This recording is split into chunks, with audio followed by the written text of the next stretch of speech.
Атырау облысында 2024 жылы ана өлімі 45%-ға азайған. Ал сәби нәрестелердің өлімі 2023 жылмен салыстырғанда 14%-ға азайған.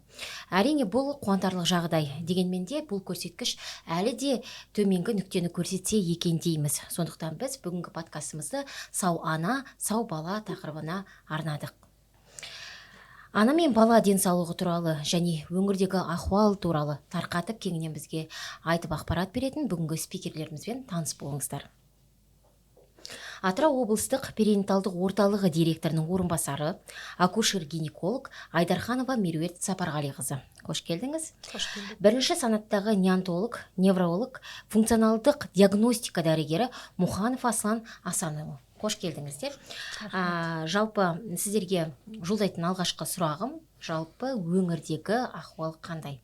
Акушерлік гинекология саласында және де неонатология саласында қандай жағдайлар болып жатыр, сол туралы бізге тарқатсаңыздар. Жалпы айта кететін болсақ, өңірде, енді мен бастайын, как акушер-гинеколог ретінде, өңірде жалпы ахуал біздің облысымыз бойынша жылдан жылға босану саны төмендеп келуде. Мысалға 2023 жылы босану саны 16755-ті құраса, 24 жылы 14995, яғни 2000-ға жоқ босануға төмендеп отыр.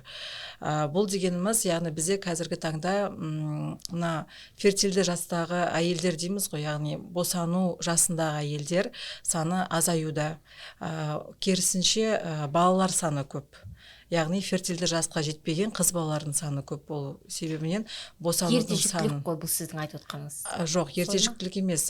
Бұл босану неге төмендеуде деген сұраққа келетін болсақ, неге босанудың саны өңір бойынша, жалпы республика бойынша төмендеуде. Нақты біздің өңір жайында айтатын болсақ, онда ол негізгі бір себебінің бірі осы болып келеді. Яғни фертильді жастағы әйелдер санының төмендеуі. Фертильді жастағылар. Фертильді жас дегеніміз олар босану жасындағы әйелдер, яғни репродуктивті жастағы әйелдер, бала көтере алатын жастағы әйелдер.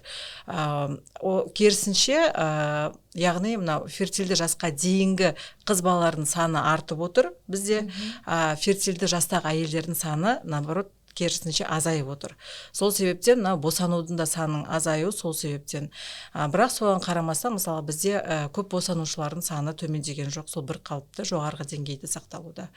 Және де туу көрсеткіші, енді босану саны азайғандықтан туу көрсеткіші де аз болады. Кешіріңіз, сөзіңізді бөлді деп айып етпеңіз, өйткені біз медициналық терминдерді кейде адамдар бірден қабылдамай қалады, ал бізде адамдарға түсінікті болу керек те, сол себепті біз басын ашып жатырмыз. Көп босанушылар деген сол көп балалы аналар. Көп балалы аналар, яғни 4 баладан жоғары босанған аналарды біз көп босанушы дейміз. Сондай термин бар. Яғни босану саны азайғандықтан туу көрсеткіші де төмендеп отыр. 23%-дан 21%-ға төмендеген. Ана өлімі ең қуантарлық жағдай бізде былтырғымен салыстырғанда ана өлімі және нәрестелер өлімі, сәби өлімі төмендеуде. Яғни былтыр ана өлімі 24,3%-ды құраса, биыл 13,3% өңір бойынша, сәби өлімі 8,5%-дан 6,8%-ға төмендеп отыр. Жалпы облыс бойынша бізде 3 деңгейлі көмек көрсететін медициналық ұйымдар бар. Ол бірінші деңгей, екінші деңгей, үшінші деңгей. Бірінші деңгейде ол біздің алыс шалғай райондар дейміз ғой, аудандардағы ауруханалар, жаңағы орталық ауруханалар солар жатады. Бірінші деңгейде тек босанудың ең жеңіл түрі, яғни мысалға босанудың жеңіл түрі болғанда, аяқ асты келген босанушы әйелдер, мысалы тоғақпен келсе, сол деңгейде босана алады. Екінші деңгейде, ол деңгейде босануды да жүргізеді және кесар тілігін де жасайды. Олар өздері медициналық көрсеткішке байланысты өзінің деңгейлері бар. Қандай әйелдерді екінші деңгейде босандыру керек. Бізде облыс бойынша екінші деңгей ол Жылой аудандық ауруханасы мен Құрманғазы аудандық ауруханасы жатады. Сол ауруханаларда мысалға олар күн асқан жүктілікпен әйелдерді босандыра алады, немесе жаңағы жоспарлы түрде жатырдағы бір тыртықпен операцияға алады, тазы приближение дейміз, баланың жамбаспен келуі, сол жағдайларды алады. Яғни жағдайы қатты ауыр емес әйелдерді босандыруға көмек көрсетуге олар құқықтары бар. Ал үшінші деңгейдегі көмекті ол перинаталдық орталықтар, ол облысымызда біздер облыстық перинаталды орталық және қалалық перзентхана. Бұл жерде күні жетпеген нәрестелер көмек көрсетіледі, ауыр жағдайда түскен, критикалық жағдайда түскен жүкті әйелдерге көмек көрсетіледі. Яғни жоғарғы деңгейдегі сападағы көмек көрсететін деңгей болып саналады. Бізден жоғары, яғни өте ауыр жағдайдағы, мультидисциплинарлы көмек көрсетілетін жағдайдағы, мысалы біздің өңірде жасалынбайтын операциялар жасалу керек, босанулардың барлығын біздер республика деңгейіне жібереміз. Яғни бізді Атырау облысының Астана қаласы курацияға алған ана мен бала орталығы, сол жаққа жоспарлы түрде әйелдер жолдан отырады, жүкті әйелдер. Рахмет. Асылан Асанұлы, өз салаңыз бойынша. Енді біздің салада негізгі бізде статистикаға жауап беретін несі неонатология басшысы бар. Енді ол кісі статистиканы өте жақсы біледі. Мен енді емдеуші дәрігер болғанына байланысты қазіргі таңда біз өңірде неонатология саласы дамығанына байланысты біз өздеріңіз көргендей бала өлімі азайды. Бірақ бала өлімі азайған өзінде де қазіргі таңда әйелдердің денсаулығына байланысты мерзіміне келіп туған балалар саны көбейді, реанимациядан өтетін. Ол деген әртүрлі сол ана денсаулығына байланысты факторлерге қатысты. Кішкене түсінбей қалдым. Мерзіміне жеткен дейсіз ба? Мен доношенные дети. Онда доношенный бала болса, ол неге ауырып туады? Мен осы жерде толықтырып кетейін. Қазіргі таңда бізде индуцирленген босану деген бар. Яғни әйел өзінің толғағын күтпейді басталғаннан, белгілі бір себептерге байланысты біздер босануға дайындап, өзіміз толғақ шақырып босандырамыз. Ол мысалы экстрагенитальды патология болуы мүмкін, жүрек, қан тамыр аурулары, эндокриндік аурулар, бауыр аурулары, және де акушерлік өзінің көрсеткіштері бар. Мысалы жүктілікті 41 аптаға дейін созуға болмайды, ары қарай әйелді босандыру керек, мысалы 38-39 аптада. И біздер дейтін, получается, соған босануды жүргізу үшін қалай айтсам болады, вмешиваться дейміз ғой. Араласамыз, яғни дәрігерлік медициналық көмекпен стимуляция жасап араласамыз.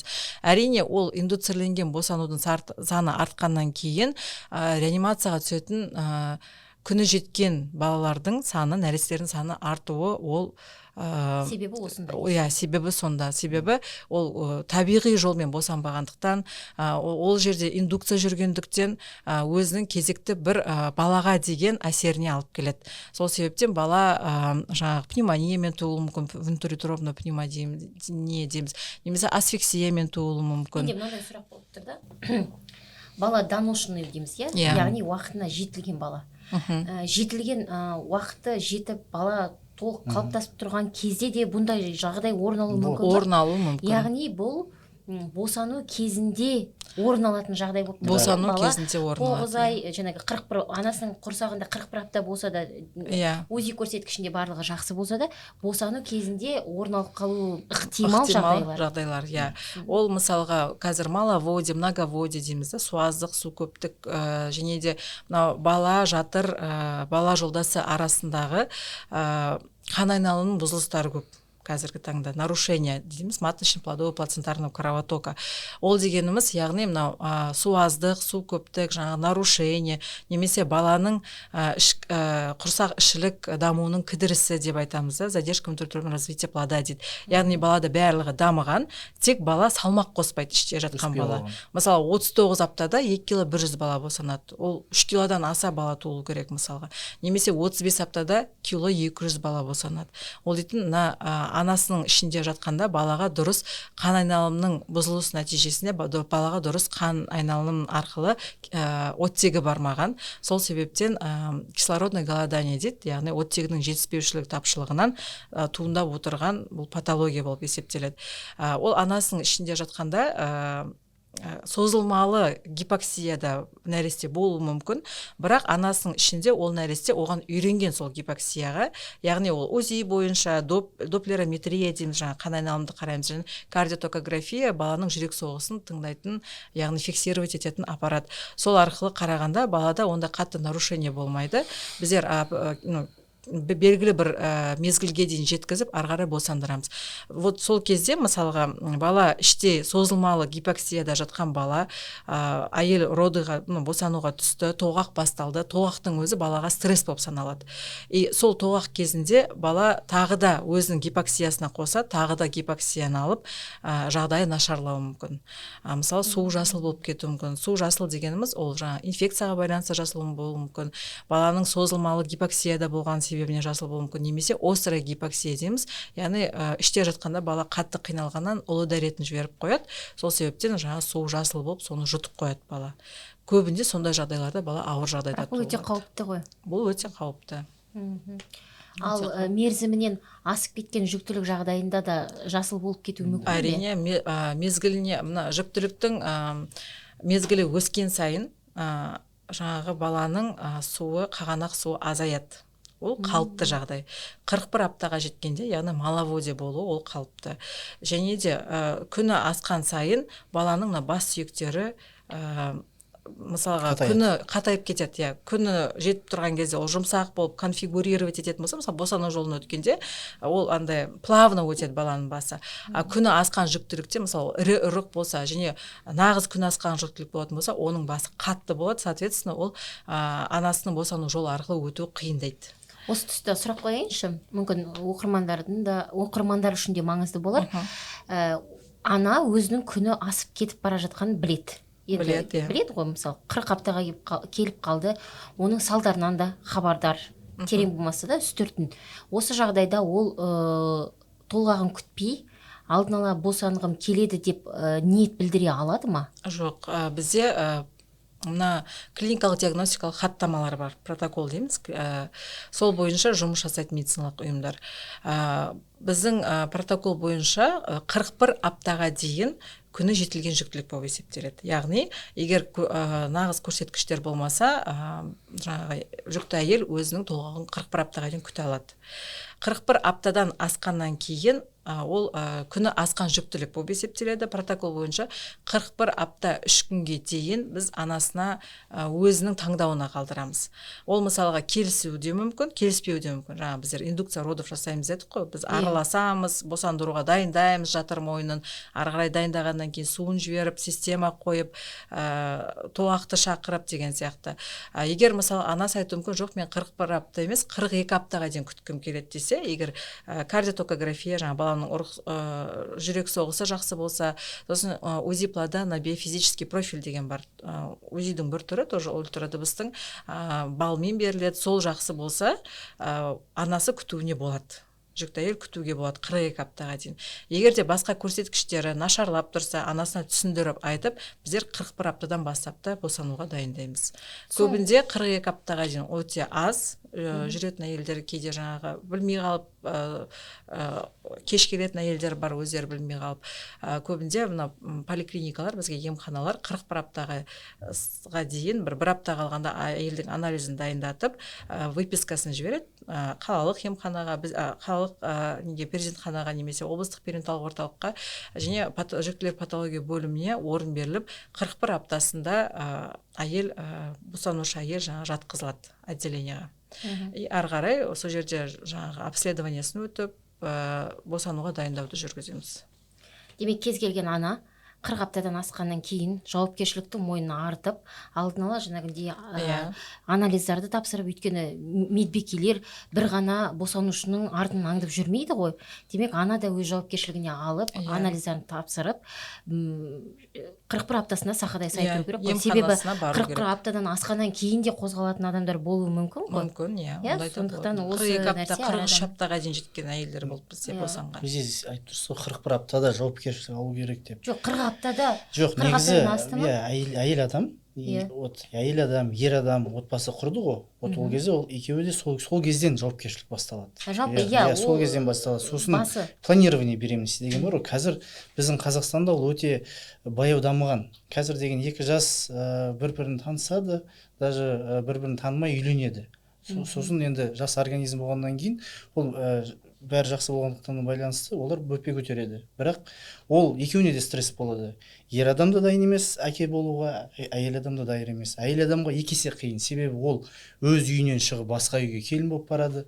Ол жердегі бағанағы режим, сол үйдегі традиция соған бейімделу керек. Ол стресс. Сосын екінші стресс ол жүктілік сам по себе, на самом деле ол состояние организма, да, ол любой әйел когда беременностьқа кірген кезде ол ағза оған сондай мүмкіндік береді. Бірақ бұл жерде жүйке жүйесі, нервная система очень сильное значение имеет. Психика. Оны көтере алатын әйел бар, көтере алмайтын бар. И ол кезде қалай олар дайын ба, ағза дайын емес па? Осы кезде маған внутриутробная инфекция дейміз ғой. Мерзімнен ерте туған балалардың бірінші себебі это внутриутробная инфекция. Сол кезде даже хронический танзилит, хронический бағанағы аузындағы кариес болса да, цистит, соның бәрі әсерін тигізеді. 20 аптаға дейін ол көрінбеуі мүмкін. Себебі 20 аптаға дейін баланың салмағы да ол 400-500 грамм ештеңеге әсер етпейді. Но когда жатыр өсе бастайды, ағза көп қанды талап ете бастайды. Мына матка брюшной аортаны басқан кезде ол кезде қан айналымын мықты емес па деген сұраққа жауап ала бастаймыз. И когда плод өсіп, сол қан айналым дұрыс болмаса, бала өспей қалады, мерзімінен ерте босанып қалады. Или же ол кезде біздің қазіргі пренатальная диагностика, пренаталдық бала жүргізу, жүктілікті жүргізу өнерде жақсы дамыған. Акушер-гинекологтар емдей бастайды, бүкіл басқа дәрігерлермен бірге қоса бастап. Сол кезде компенсацияға түседі. То есть уже ары қарата ағзаға мүмкіндік беріп, ол көтеріп аман-есен босана алады. Бірақ кейбір кезеңдерде ол өспей қалуы мүмкін, мерзімінен ерте туып қалуы мүмкін, потому что ағза уже шамасы жетпейді. Ол кезде акушер-гинекологтар әйелдің денсаулығы маңызды. Себебі деген ол асқынып кетуі мүмкін. Рахмет. Жаңағы босану туралы бір соңғы сұрақты қойып тұйықтап жабайық. Сіз айттыңыз ғой, жаңағы 41 босан уақыты келді дейміз, анаға шешім қабылдауға жаңағыдай өзіне ұсыныс тастаймыз дейсіз. Осының ішінде кесір тілігіші, енді кесір тіліне байланысты жалпы таңдау жасай алады ма деген сөзім ғой. Бізде Қазақстанда заң бойынша жүкті әйел по желанию дейміз ғой, өзінің қалауы бойынша кесарево сечение жасауға бара алмайды. Ондай жоқ. Тек көрсеткіштер бойынша. Ол акушерлік көрсеткіш болуы мүмкін, экстрагенитальды аурулар бойынша көрсеткіш болуы мүмкін, немесе жалпы әйелдің конституциясы, бойы дейміз, ұрықтың болжам салмағы дейміз мысалға, немесе бұрындары алынған травмалар болады, мысалы жамбас сүйектерінің травмасы, немесе мынау қынаптың әртүрлі патологиялар, туа біткен патологиясы болады, жатырдың патологиясы болады. Вот сол жағдайларға байланысты нақты көрсеткіш бойынша жоспарлы кесар тілігіне бара алады. Ал бұл жағдай болмаса бара алмайды. Бұл жағдай болмаса, егер жоспарлы кесар тілігіне көрсеткіш болмаса, онда өзі босанады. Көрсеткіштер болатын болса, жаңағы индукция жасауға көрсеткіш болатын болса, онда алдын ала дайындап өзіміз босандырып алуға жоспарлап дайындаймыз. Рахмет. Ал жедел түрде кесарево сечениеға барады, ол когда босану кезінде ұрық жағдайы нашарласа, немесе ұрықтың бала басының төмен түсуі болмаса, клиникалық қаншалықты арзанбас дейміз да, ірі ұрыққа байланысты, басқа да бала басының дұрыс тұрмауына байланысты, иә, сол жағдайларға байланысты барады. Жаңағы сіз өте жақсы тақырып қозғап кеттіңіз. Бірінші ана болуға, әке болуға да дайындық керек. Түсініп отырмыз, сөзіңізге қарағанда ананың жаңағы бала көтергеннен кейін жүктілікте ананың жанына да тәніне де бір қысымдар түседі, салмақ түседі дейік. Қазақ болғаннан кейін түседі сонда. Енді жақсы тақырып қан айналымға көп нәрсе байланысты. Енді менің сұрағым мынандай. Сіз және айттыңыз, жүйке жүйесі, оны психикасы дедіңіз, дұрыс көтеру керек дедіңіз. Енді медицинаның маманы емес адам ретіндегі жай өзімнің жанама ақпаратым, қате болса түзерсіз, адамның мына жүйкесі қысым келіп, қатты жүйкесі тозып, жүйкесі қозғанда дейік, бір сөзбен айтқан кезде, оның тамырлары тарылады дейді, иә? Сол кезде қан айналымға да әсер болады дейді. Ол қаншалықты рас? Вегетососудистая дистония деген бір, это когда деген, мына ішкі күйзеліске түскен адамның гормоналды фон бұзылады. Гормоналды фон бұзылғанына байланысты басқа да ең маңызды біздің қан қысымымызға тек жүрек ырғақтылығы әсер етпейді. Ол біздегі ағзадағы бүкіл постоянство внутренней среды деп айтады. Сол біздің гормондарымыз дұрыс болғандығы. Гормон бұзылған адамның, например, күйзелісте тұрған адам, либо ол көп тамақ жеді, либо ол аз тамақ жеді, либо ол көп ұйықтайды, либо ол аз ұйықтайды. Соның бәрі айналып келген кезде бағанағы ағзадағы гомеостаз бұзылады. И сол кезде уже қан қысымы көрсететін, нақты біз медицина тұрғыда көре алатынымыз ол қан қысымы ең біріншісі. Қан қысымы өзгереді. Сосын деген ол кезде енді оған көп зат әсер етеді. Бағанағы бауырдың несі жағдайы, бүйректің жағдайы, жүректің жағдайы, түсініп тұрсыз ба? Сосын деген үлкен жастағы әйел болса, ол кісіде диабет бар ма жоқ па, ол кісіде атеросклероз бар ма жоқ па деген уже сұрақтар туында бастайды. Потому что соның бәрі айналып келген кезде бағанағы қан қысымына әсер етеді. Түсіндім. Яғни дегенмен де жүйке маңызды рөл атқарады. Жаңағыдей оның бойындағы онсыз да бар ауруды ары қарай қоздырып та жіберуі мүмкін ғой. Естественно, да. Қазір не үшін мен бұған баса назар аударып отырмын? Себебі біз Атырау өңірі дәстүр салтымыз бар, қонақтың күтімі бар деген сияқты өте қатты назар аударамыз. Ол және де дұрыс, әрине. Біз дәстүрді өзіміз оң қараймыз. Бірақ мына әйел адамның 9 күні жеткенше кішкене күтім болу керек деп дегенге әкеліп отырмын осыны. Және де не үшін оның жүйкесін тоздырмау керек, не үшін ол уақытылы ұйықтау керек, уақытылы ояну керек, дұрыс тамақтану керек деген нәрсені жүйкенің тыныштығы маңызды екен. Осы себепті сіздердің мамандар отырған кезде пайдаланып айтып жібергім келеді. Не үшін әйел адамның қазір өйткені жаңағыдей автобус дейміз, қоғамдық көліктерде де бір әйел адамға, аяғы ауыр әйел адамға, жүкті әйелге деген бір көзқарастардың бір өзгеруін байқап жүрміз. Дегенмен бар.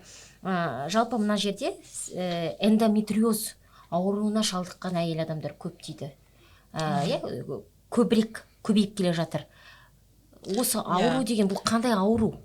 Қалай әсер етеді? Эндометриоз деген ол қазіргі таңда әлі күнге дейін ол аурудың емі дейміз да, пайда болу себебі ол біріншіден гормоналдық бұзылыстар.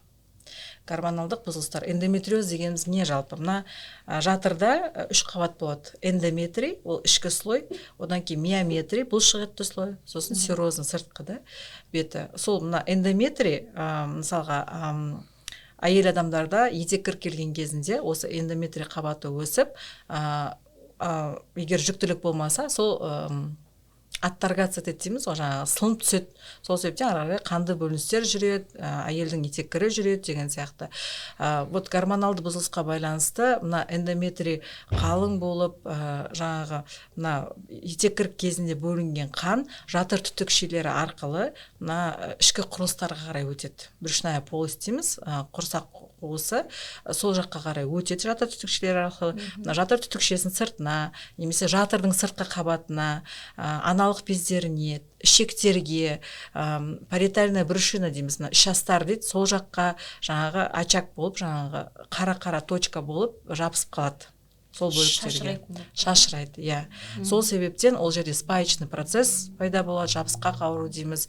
Соның салдарынан көп жағдайда, мысалға, әйел адам бала көтере алмай жүруі мүмкін, бедеулікке алып келуі мүмкін. Қалай душар болады бұл ауруға, бұл қалай пайда болады, ненің себебінен пайда болады? Гормоналды бұзылыс. Нақты тек қана гормоналды бұзылыстар. Гормоналды бұзылыс, ол яғни мына итеккірдің кейбір әйелдерде көп келеді, мысалға обильно дейміз ғой. Вот сол кезде жаңағы жаты түтікшелер арқылы мына жатыр қуысына жиналған қан ішкі қуысқа өтеді. Етеккірі келмейтін әйелдерде эндометриоз ауру болмайды. Ол айта кететін болсақ, мына етеккірі келгенге дейінгі кішкентай қыз балаларда немесе климакс жасындағы әйелдерде эндометриоз ауру мүлде болмайды. Эндометриоз аурумен ауырып келіп климакс жағдайға жеткеннен кейін бұл аурудың деңгейі төмендеп өзі артынан жоқ болып кетеді. Себебі процесс жоқ. Процесс жоқ, потому что источник жоқ. Эндометриоз тудыратын, сол себептен ары қарай ауруда болмайды. Бұның жалпы еміне келетін болсақ, қазіргі таңға дейін ол акушер-гинекологтардың арасында екі түрлі пікір бар. Біреулер консервативті, яғни гормон беру арқылы емдейді, біреулер айтады хирургиялық жолмен емдеу керек деп. Бұл жерде мынау дұрыс деп айта алмаймын. Әр пациенттің эндометриоздың деңгейіне байланысты, насколько он проросты, малым тазу, соған байланысты ем жүргізіледі. Мысалға, легкой степени болатын болса, ол гормоналды терапияға жауап беруі мүмкін. Мысалы, ауыр жағдайда қатты тазовая боль дейміз, жамбас қуысына әйел адамдар төменгі ішкі жағының ауруы, әсіресе етеккір келген кезінде қатты ауру келіп, өзіңіз қыз бала болғасын білесіз да, тұра алмай қалатын етеккір кезінде ауырсынуды басатын таблеткамен жүретін қыздар болады. Вот сол жағдайларда мысалы хирургиялық емді де қажет етуі мүмкін. Кейде бірінші хирургиялық ем жасап, артынан гормональды ем береді. Консервативті терапияны жалғастыру керек болады. Әртүрлі ол эндометриоз, тағы да мысалға аналық безінде киста болады.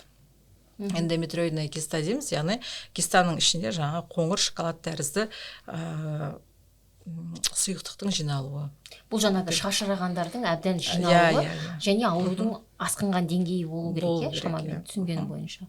Енді эндометриоз, соның алғашқы кезеңі жүктілік болуы мүмкін ба? Болуы мүмкін. Ал сәбидің денсаулығына зиян болуы мүмкін? Ол зияны жоқ. Сәбидің денсаулығына зияны жоқ. Сәбидің денсаулығына ол мысалға жатырдың ішкі қуысының қабаты. Егер мысалы ол жерде созылмалы эндометрит дейміз, яғни ішкі қабаттың созылмалы қабыну процесі болатын болса, ол мысалға выкидыш қалып келуі мүмкін, түсікке алып келуі мүмкін. Немесе инфекциялық процестер, яғни созылмалы ауру дегеніміз, яғни ол инфекциялық процестің бар болғанын көрсетеді. Ол жағдайда баланың құрсақшілік өспей қалуы, су аздылыққа алып келуі мүмкін, су көптілікке алып келуі мүмкін мысалға. Ол көптеген баланың ары қарай анасының құрсақ ішіне дамуының кідірістеріне алып келуі мүмкін. Отслойка тоже, да? Отслойкаға мүмкін тоже. Тағы қуантарлық жағдайлардың бірі сәби өлімінің де азайғаны ғой. Бұл жағдайда біздің атырауда не өзгерді? Сіз маған айтып өттіңіз, қазір бір жақсарғаннан кейін, неонатология саласына жақсы көңіл бөлінгеннен кейін дейміз бе, мүмкін түзеп жіберерсіз, бала сәби өлімі кішкене азайды дедіңіз. Осы туралы нақтырақ айтсаңыз, қандай өзгерістер енді, қандай реанимациялық жағдайлар, өзгерістер келді, мүмкін бір технологиялық, ұтқыр технологияны пайдаланып отырған шығарсыздар, сол туралы айтып өтсеңіз. Медицинаның дамуы, әр дәрігердің дамуы, ол қаншалықты мықты болса да, если оның қол астында мықты технология болмаса, сосын деген оны үйрететін алдындағы мықты дәрігерлер болмаса, наставник дейміз, ол ешқандай не болмайды, нәтиже болмайды. Соған байланысты өнерде, ол өнерде емес те, ол Қазақстанда. Жалпы Атырау өңірінде. Соған байланысты ол. 2008-ден бастап дамып келе жатыр ғой неонатология Қазақстанда. И осы соңғы жылдары өте жақсы қарқынды дамуда. Себебі деген осы салада істейтін кісілер, олар бағанағы Астана республикалық деңгейде айта бастады. Неонатологияға көп қаржы бөліну керек. Неонатологияға бәрі жаңа болу керек. Сосын акушер-гинекология служба өте жақсы дамып жатыр. То есть бағана мен айттым, пренатальная диагностика. Акушер-гинекологтар себебі дәрігер саны аз болды бұл жерде.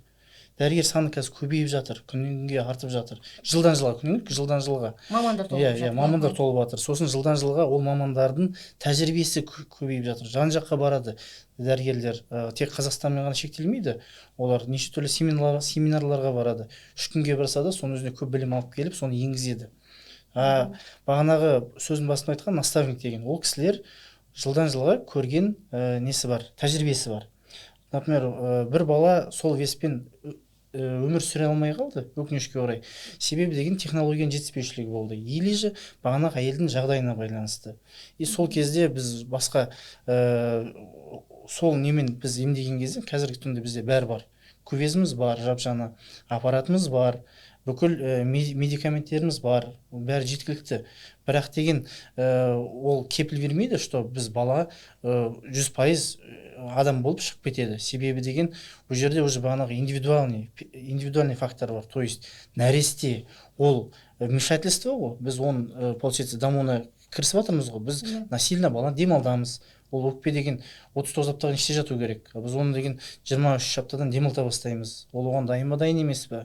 Жүрек қабылдай ма, қабылдамай ма? Жүрек ол нагрузканы көтере ала ма, көтере алмай ма? Сосын деген осложнение недоношенности бар. То есть ол бағанағы БЛД бронхолегочная дисплазия, өкпенің хроникалық фиброздалу. То есть деген біз өкпе ол үрлегенге салфан сияқты, иә, примитивно объясняю, да, салфан сияқты.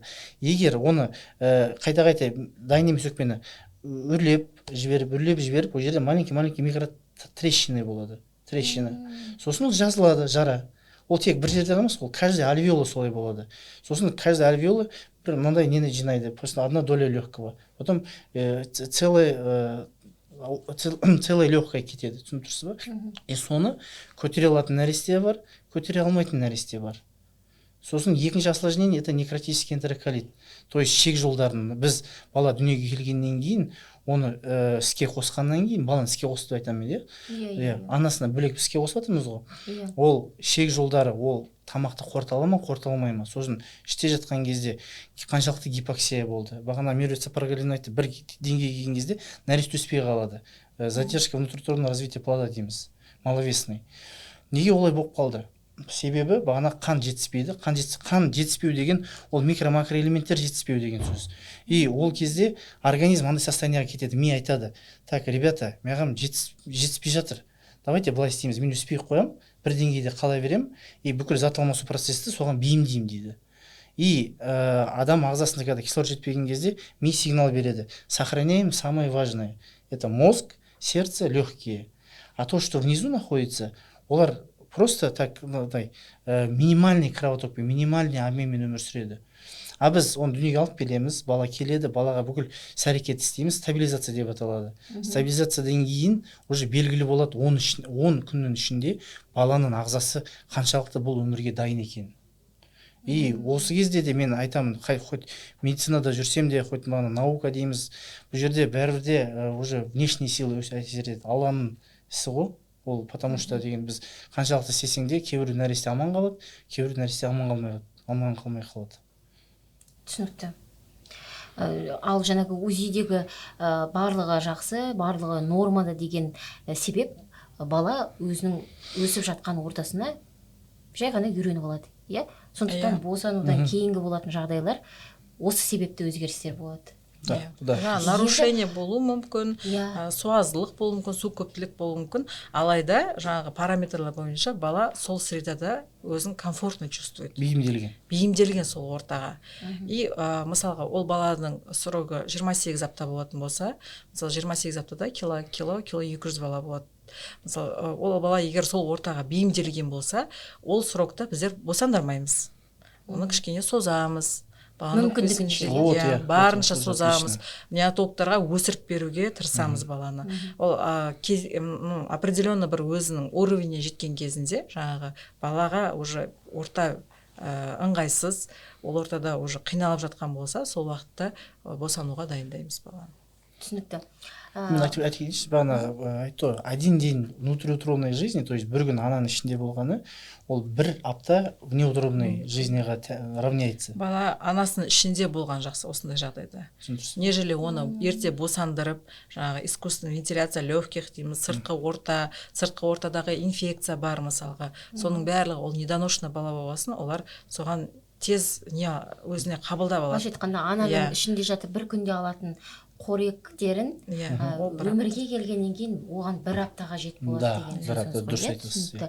Енді мынандай сұрақ қойғым келіп тұр. Жалпы айналып келген кезде қан айналымының маңызды рөл атқарып тұрғанын көріп тұрмын, иә. Тіпті сіз жаңа жақсы ақпарат айтып кеттіңіз, ми айтады, мен өзімді сақтайын және де основной негізгі органдарға қанды жіберейік деп бір шешім қабылдайық. Былайша айтқанда, иә, мен онда дамымай тұра тұрайын дейсіз. Мүмкін осы себепті шығар, иә, қазіргі неврологиялық аурулар, аутизм, тағы да басқа мына ЗПР, СЗВГ дейміз ба, сондай бір тежелістердің балалардың бойында болып жатқаны. Себебі біздің ақпарат бойынша қазіргі уақытта мектеп оқушыларының алғашқы бастауыш сыныптардағы болып жатқан проблема дәл осы. Енді аутизм өте ушыққан жағдай, одан бөлек баланың жаттай алмауы, жаңағындай СДВГ, нақты СДВГ-нің көбейіп бара жатқаны айтылып жатыр соңғы уақытта. Мына білім саласындағылар осы нәрсені айтып жатыр. Осы туралы сіз қазір кеше ғана көрдім мен афиша Атырауда. Қазақстан саны 20 083 000 адам. Сосын деген бізде средняя продолжительность, в смысле мы самое молодое население, бізде средний возраст в стране 29 жас. То есть доля молодых көп деген сөз. Это и жақсы да, и жаман да. Бұрында үйде бізде болатын, например, бір әулетте бір үлкен кісі, который сол кісінің айтқанымен болады. Бірақ ол кісі өте білімді кісі болатын. Дұрыс ба? Қазір жастарды тәрбиелейді Инстаграм мен ТикТок тәрбиелейді. Қоғам. Сосын деген екі бала тағы да бір баланы дүниеге алып келеді. Сосын олар онымен айналыса ма, айналыспай ма деген сұрақ туындайды. Қаншалықты айналысады? Оянады мектепке барар кезде. Мектепке бара алмаймын ба деген. Ол бірінші бағана сіздің ЗПР, ЗРР деген. Сосын екінші, қазіргі таңда біз енді Европаға бәріміз еліктейміз ғой. Біз өзіміздің негізімізді ұмытып кеткенбіз. Біз негізі кочевой народпыз. Біз азиатпыз. Біз өліп кетсек те біз европеец болмаймыз. Бірақ бәрі соған нетеді, еліктейді. То есть мен бірінші қазір карьера істеуім керек, мен бірінші қазір дүние істеуім керек, сосын бала дейді. И соған байланысты бұл жерде возраст играет роль. Сіз айттыңыз ғой, аутизм көбейіп кетті. Аутизм ол баяғыдан болды. Баяғыдан просто диагнозы не было, потому что психиатрия в Казахстане не была развита. Ондай балалар бұрында ауылда да болады, например, 5 балалы отбасы, бір баласы бір түрлі. Бәрі солай дейді, бір түрлі. Осы үйде отыра берсінші, мына үйдегі малға қарасын, қасымда бола берсін деп айтады. Сол бір түрлі бала, негізі ол аутист. Аутизм это генетическое заболевание. Люди его не приобретают. Ол іште солай қалыптасады. Яғни ол тек қана генетикамен келетін. Только генетикамен келетін. Ол генетикаға не әсер етеді? Не әсер етеді? Бағанағы образ жизни отца. То есть он курильщик, көп ішімдік ішеді, психикасы дұрыс па дұрыс емес пе, әйел адамның образы, экология, никто от аутизма не застрахован. И аутизм это состояние души. Задача, все пытаются его лечить. Лечить не надо. Аутизм нужно просто, чтобы он осы ортаға бейімделетіндей. Его нужно өз-өзімен таныстыру керек. Бізде деген қазір көп жастар өз-өзін танымайды, 30 жаста оянады, мен кіммін деп сұрақ қояды. Мен кіммін, мен осы уақытта мен әке-шешем тәрбиелеп келді, мен қазір кіммін деген сұрақ қояды. Значит деген біз ең басынан баланы дүниеге алып келдің ба? Когда уже бала деп айқайлап, сосын өскен кезде әке деп саған сөйледі ма, сен сол кезден бастап уже вообще өзгеріп тәрбие беруің керексің. Біз қазақ неге мықты болды? Біз потому что жеті атамызды білеміз, біз деген үлкендерді тыңдаймыз, қан тазалығын сақтаймыз, сосын үлкендерді тыңдап өскен адамбыз. И содан біз қашып бара жатырмыз. Бізге деген мына Инстаграмдағы жап-жас европеец айтқан намного маңыздырақ, чем үйдегі біздің үлкен кісілер айтқан. Заман өзгерді, біз өзгеруіміз керек. Бірақ это ана кісілердің жизненный опытын не отнимает. Рухани байланыстың Иә, өте ажыраған. маңыздылығы. Да, Иә. рухани байланыс дұрыс. Жаңағы телефон туралы айтып кеттіңіз. Бұл да жақсы дүние. Аяғы ауыр келіншек телефонды көп қараса, ол балаға да әсер болады дейді. Осы туралы маман ретінде айтып өтсеңіздер. Қандай әсер ол? Радиациялық әсер ме, әлде психологиялық оның әсері болады ма? Қандай әсер ол? Мысалы, бала анасының құрсағында жатқанда анасы нені көреді, нені естиді, қандай информацияны алады, соның барлығы балаға әсер етеді. Бала соның барлығын сезеді, былай айтқанда. Сол себептен мысалға просто инстаграмды алып, мысалға дым мағынасы жоқ видеороликтарды листать етіп отыру, мысалға да жаман заттарды қарау, бұның барлығы ол табиғи сонда связь между мамой и ребенком. Плотская связь дейді ғой. Плотская связь, иә. И поэтому жүкті әйел, мысалға, жүктілік кезінде көп, мысалы, литератураны оқитын болса, кітаптарды, әдеби кітаптарды оқитын болса, жақсы фильмдер қарайтын болса, жақсы сөздер айтатын болса. Жүкті әйелге телефоннан радиациялық қауіп жоқ. Радиациялық қауіп болғанда, радиациялық қауіп болуы мүмкін, егер ол шамадан тыс уақыт телефонда отыратын болса, мысалға, да, болуы мүмкін. То же самое, мысалға, телефон постоянно, біз телефон қарап отырған, ол біздің көзімізге, зрениямызға әсер етеді. Сол сияқты ол да. Енді сіздерге бір соңғы сұрақ қояйын. Жалпы енді біз мына ана мен бала өңірдегі жалпы, иә, бала мен ана денсаулығын қолға алуымыз керек. Осы тұрғыда және болашақ пациенттеріңізге де не айтасыздар, және өздеріңіз сол денсаулықты нығайту үшін қандай амал шарттарды адамдар алдын ала қолдану керектігін, осы туралы өз пікірлеріңізді тарқатып өтсеңіздер. Жалпы айта кететін болсам, анасы дені сау ұрпақ, дені сау анадан туылады. Қазіргі кезде, мысалы, жалпы біздің орталықтың көрсеткіші бойынша айтатын болсам, соңғы жылдары бізде семіздік, әйелдер арасындағы семіздік өте күрт өсуде. Мысалы айтсам, былтыр 2023 жылы 15-4% құраса, 24-23%-ға өсіп отыр семіздік. Және де ірі ұрық. Яғни ірі ұрық дегеніміз 4 килограммнан жоғары бала, 4000 граммнан жоғары бала болсанса, әйел ол ірі ұрық болып саналады, крупный плод дейміз. Ол 19-7%-дан 21%-ға өсіп отыр. Бұның себебі, бұл, во-первых, әйелдердің тамақтану, әдебиетін сақтамауда, культура, мәдениеті, тамақтану мәдениетін сақтамау, екіншіден гиподинамия, яғни аз қозғалысты. То же самое, жаңа айтып кеткен телефонда отырады, қалай 5-6 сағаттың өтіп кеткен байқамай қаласың. Вместо того, сол уақыттың ішінде жаңа үйдің шаруасын жасау, далаға шығып серуендеп келу, 1 сағат жүріп келу, да, мысалы, шаг қазір мода ғой, шаг жасау деген сияқты 10 000 шаг. Вот ол өте маңызды, и телефонда отырған қарағанда ол жүкті әйелге пайдалы болып саналады, былай қарағанда. Ол оның орнына көп уақытын телефонда отырып. Естественно, телефонда отырғасын, ол жерде ешқандай физикалық нагрузка жоқ. Аз қозғалады әйелдер, оған байланысты бала өседі, өзіне салмақ қосады. Сосын фастфуд көп жейді. Мысалға, ГМО, газированный напитки, кола, мысалы, пепси, мысалы, соны көп ішеді. Соның салдарынан ол аз қозғалғансын, тамақты дұрыс ішпегеннен кейін баланың весі өседі іште жатып, және әйел өзіне салмақ қосады. Бұл семіздік, бұл көптеген аурулардың алып келетін себеп болып табылады. Жағдай. Ол, мысалы, әйелдердің бедеулігіне алып келуі мүмкін. Қан тамыр жүйесіне, эндокриндік аурулардың пайда болуына әсер етуі мүмкін.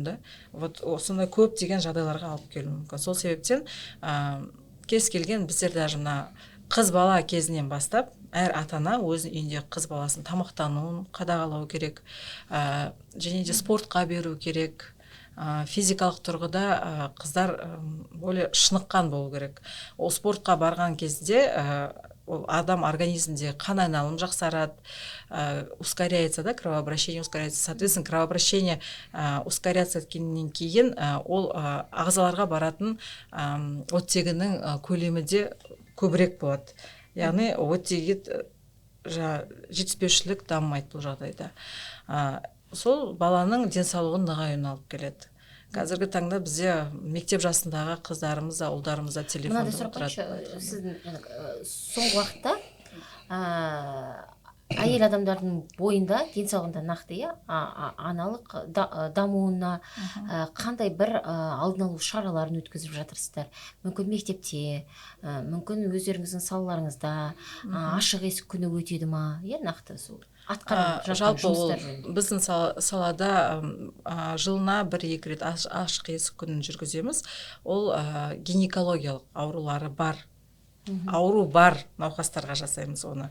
Гинекологиялық қаралуды ол әр әйел өзінің как бы обязанность дейміз ғой, өзінің міндеті қаралу, және де ол поликлиникалық жұмыстың, емханадағы дәрігерлердің міндетіне жатады. Екпе туралы айта кетіңізші осы жерде. Қазір қыз балаларға арналған папиллома вирусына байланысты екпе бар. Ол тек бір-ақ рет алатын екпе ме, әлде ол бойжеткен болып 20 жасқа келгенде тағы алу керек па? Ол бір рет салынатын екпе. Ол негіз бізден бұрыннан бар, тек ақылы түрде жүрді.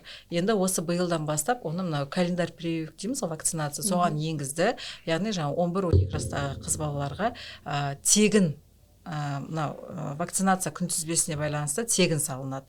Мысалға мен алған жоқ, мен алғым келсе, мен барып оны ақылы түрде аламын.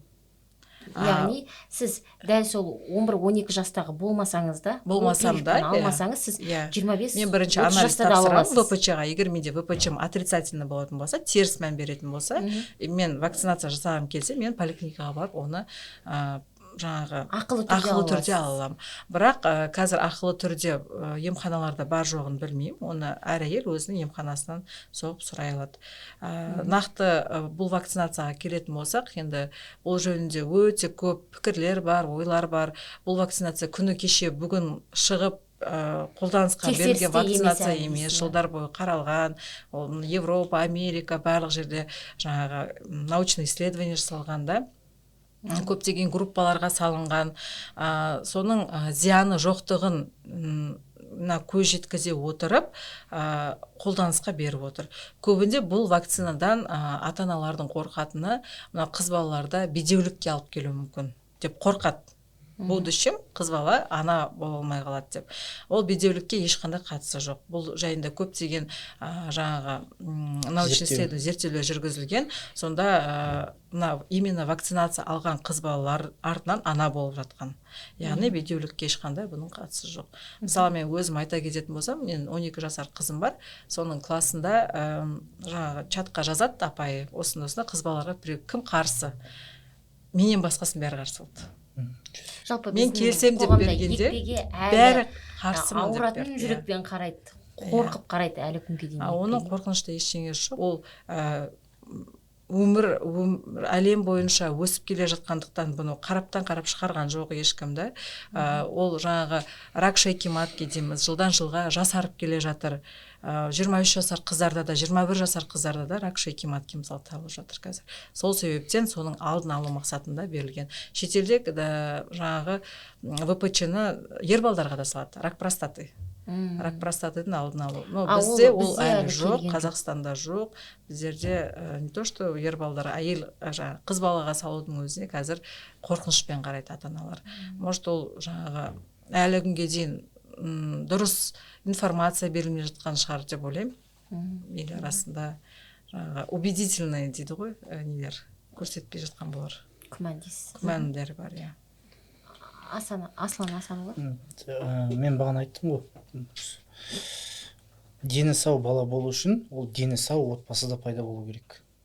Дені сау деген ол типағына әйел деп отырмыз ғой. Ол еркектің де үлесі өте жоғары болу керек. Еркек адам өзі рухани дамыған адам болу керек. Себебі деген ол әйел адамды әйел қылып алған кезде, өз үйіне алып келген кезде, ол соған ответственность алады, жауапкершілік.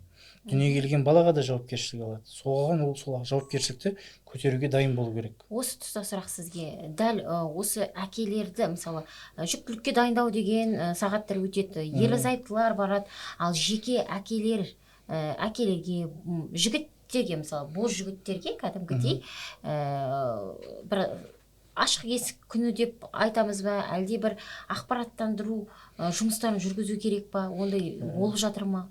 Енді ол жерде опять психология. Әйел адам өз ағзасын өте жақсы таниды, чем ер адам қарағанда. ер адам қоя берші деп и асқынумен ғана барады да. Когда мәселе уже осыған әкеп тұр Иә, ғой салдары. иә, салдарына. Бізде проблеманы әйел адамға жаба салады. Иә, вот. А негізгі, например, если ер адам отбасы құрған кезде ол соған жауапкершілікпен келмесе, ол ертеңгі күні әйелі жүкті болса да, дүниеге бала алып келсе де, ол ер адам переносчик инфекция болып қала береді. Себебі деген қазір бәрі доступно ғой. Енді мен өзім ер адам болғанмын, мен білемін да, что, например, қазір ер адамдар отбасы құрады да, бірақ басқа оңға солға иә, оңға солға жүреді. И соның, это одна из причин бағанағы недоношенности, понимаете?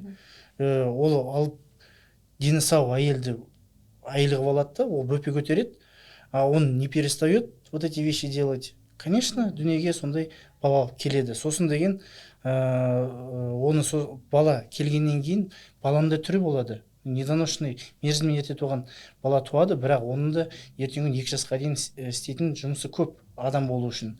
Оны көтере алатын еркек болады, көтере алмайтын еркек болады. Опять, потому что мамандарға бару керек. Жауапкершілік. Вот ең бастысы жауапкершілік болса, олар отырып бағанағы бесполезный контент көрмейді, олар деген іздей бастайды мықты, например, эксперттерді, например, гинеколог керек, кім Меруерт Сапарғалиевнаны іздейді, вот мына кісі мықты эксперт екен, осыған барайық. Педиатр керек, мықты педиатр іздейді, невролог керек, мықты невролог іздейді. И соларға барып, солардан кеңес алып, значит, біз дұрыс келе жатырмыз, бәрі жақсы деген. Профилактикалық осмотр. Бүкіл Европа, бүкіл әлем профилактикаға көп көңіл бөледі. Себебі деген профилактика дегеніміз не? Ол алдын алу. Яғни сенің еш жерің ауырмайды. Иә, ауырмаса да сен барасың, кеңес аласың, профосмотр. И болезнь легче заняться профилактикой, чем ее лечить. Профилактиканы бастау үшін бірінші терапевт врачқа барады ғой, терапевтке барады ғой. Мысалға айтсам, мысалы екі жұп, жаңа үйленген жұп, отау құрды. Олар бала болу керек деген ой жоқ оларда. Дайындалу керек. Жүкті болу үшін мен денім сау болу керек деген ой жоқ. Отау құрды, жүкті болды, босанды. Оған дейінгі оның ағзасындағы проблеманы ол білмейді, мысалға айтқанда. Сол себептен ер адам, әйел адам біріншіден жыныс жолы арқылы берілетін инфекцияларға тексерілу керек. Ол бар ма, екеуі бірдей ем алу керек. Біреу ем алып, екіншісі ем алмаса, это уже бесполезно. Былай түсіндірейікші. Қайтадан жұғады ол бір-біріне. Былай түсіндірейік. Ерлі зайыпты жұп қосылды, отбасын құрды. Енді олар балалы болуға дайындалады. Ол үшін ең бірінші олар кімге барады? Ең бірінші терапевтке барады. Терапевтте олар нені біледі? Ол экстрагенитальды аурулар дейміз, яғни ағзадағы да көз, құлақ, мұрын, жүрек, бүйрек, бауыр деген сияқты. ЭКГ түсіреді, ЭКГ-сі ұнамайды мысалға. Яғни жүрегінде проблема. Дальше кардиологқа жібереді деген сияқты. ЭКГ түсті, ЭКГ жақсы, нормально. Жалыптарына да байланысты. Почкасы ауыратын болса, почкасын емдейді мысалы. Әр ағзаның өзінің специалистері бар. Егер ауру табылған жағдайда сол ағзаны емдеп, одан кейін ер адам урологқа барады, әйел адам гинекологқа барады. Яғни фолий қышқылы дейтін препарат бар. Соны әйел адамда, ер адамда до зачатия, яғни жүктілікті жоспарлауға дейін 3 ай бұрын ішеді. 3 ай бұрын ішеді, 3 айдан кейін зачатия болады. Ары қарай ер адам ішпейді, ары қарай әйел адам тағы да жүктіліктің 2-ші триместріне дейін жалғастырады. Бұл ненің профилактикасы? Фолий қышқылы предгравидальный подготовка. Бұл балада пайда болатын нерв жүйесінің ақауы. Туа біткен ақауының алдын алу үшін жасалынатын дүние. Тағы сіздің бағдарламаны пайдалана отырып айта кетейін деген бір проблема бар. Ол жүкті әйелдердегі АФС синдром. Әйелдер арасында әйелдер көтереді, даммай қалған жүктілік деген болады. Яғни неразвивающаяся беременность немесе түсік, самопроизвольный выкидыш дейміз да. Кіші сұрақта бірінші триместрға дейінгі жағдайда болатын, көбінде сол сұрақта болатын жағдай. Вот сол кезде әйелдер бұның себебін анықтамайды. Түсті, барды, гинекологқа барды, тазалады, ары қарай 6 айдан кейін тағы да көтерді, тағы да сондай жағдай болды да. Көбінде бұның себебі ол АФС синдром, антифосфолипидный синдром деген бар. Гемостаз жүйесі, яғни біздің қан үйі жүйеміз. Қан үйі жүйесінде оларда ақау болады. Яғни тромб дейміз ғой, тромбообразование жоғары болады, қаны қою болады, тромбообразование жоғары. Мына жатырға бекіген плодное яйцо, яғни ұрықты жатыр арқылы қан алады ғой, сол жатырға келген сосудтар бітеліп қалады. Из-за того, что әйелде қаны қою, тромбообразование высокое. Бітеліп қалады да, ары қарай жүктілік дамымай қалады. Немесе неразрешенный беременность болады, немесе выкидыш болады. Соның, яғни 2-3 рет неразрешенный беременность, немесе самопроизвольный выкидыш болған әйелдерге айтатыным, сіздер уақытты жоғалтпай, келесі жүктілікті жоспарлау алдында гематолог дейтін дәрігер болады. Яғни қан үйі жүйесін қарайтын дәрігер. Сол дәрігерге барып, арнайы анализдерін тапсырып, сосын келесі жүктілікті көтерген кезінде сол гематолог дәрігер сізге қан сұйылтатын препараттар береді. Сол препараттарды уақытында алатын болсаңыз, сіздің жүктілігіңіз өзінің срогына дейін жетіп, ары қарай дамуына алып келеді. Бұл көбінде осы соңғы кездері неге көбейіп кетті? Мына ковид болды бізде. Ковид бәрімізге белгілі, біздің мынау гемостаз жүйемізге өте қатты әсер етті да. Ковидтен ауырып шығып, емделіп шығып, ары қарай өмірден өткен адамдар да бар. Яғни ол тромбоэмболиямен өлген адамдар.